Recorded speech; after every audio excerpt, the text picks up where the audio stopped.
В эфире рубрика «Чрезвычайные происшествия». В студии работает Александр Хавренко. Здравствуйте. В дежурную часть полиции Жиганского района поступил звонок от жильцов многоквартирного дома с жалобой на соседей. В одной из квартир громко скандалили люди. Сотрудники полиции застали на месте 36-летнего мужчину в состоянии алкогольного опьянения, который пришел выяснить отношения со своей женой.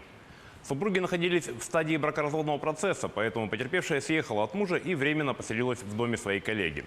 Ночью мужчина, находясь в состоянии алкогольного опьянения, решил поговорить с женой. В результате между ними возникла ссора, и, не найдя других аргументов, мужчина принялся ломать мебель и бить стекла в квартире.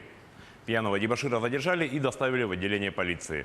Установив его личность, выяснилось, что мужчина неоднократно привлекался к административной ответственности за побои и ранее был судим за хулиганство. Возбуждено уголовное дело по статье «Умышленное уничтожение или повреждение чужого имущества».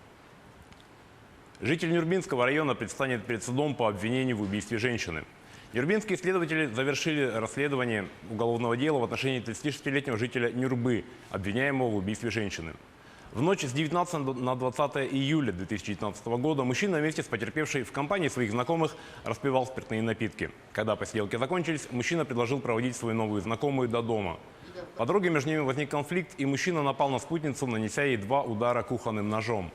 Поняв, что натворил, мужчина побежал на станцию скорой помощи, но прибывшие на место врачи не смогли спасти женщину. В настоящее время расследование уголовного дела завершено. С утвержденным обвинительным заключением дело передано в суд. В Усимайском районе двое 17-летних школьников ночью залезли в продуктовый магазин и похитили продукты питания и сигареты на 5700 рублей. Работники магазина, утром придя на работу, обнаружили следы ночных гостей и вызвали полицию. В ходе оперативно-розыскных мероприятий были задержаны 2 школьника. Часть похищенного изъята. Возбуждено уголовное дело по статье «Кража». Якутская природоохранная прокуратура встала на защиту белых медведей, которые содержатся в зоопарке Артодайду. Сотрудники зоопарка допустили множество нарушений ветеринарного законодательства при содержании морских млекопитающих. Республиканским зоопарком Артодайду допущено приобретение продуктов питания для белых медведей без ветеринарных сопроводительных документов, что не позволяет определить территориальное и видовое происхождение, ветеринарно-санитарное состояние товара.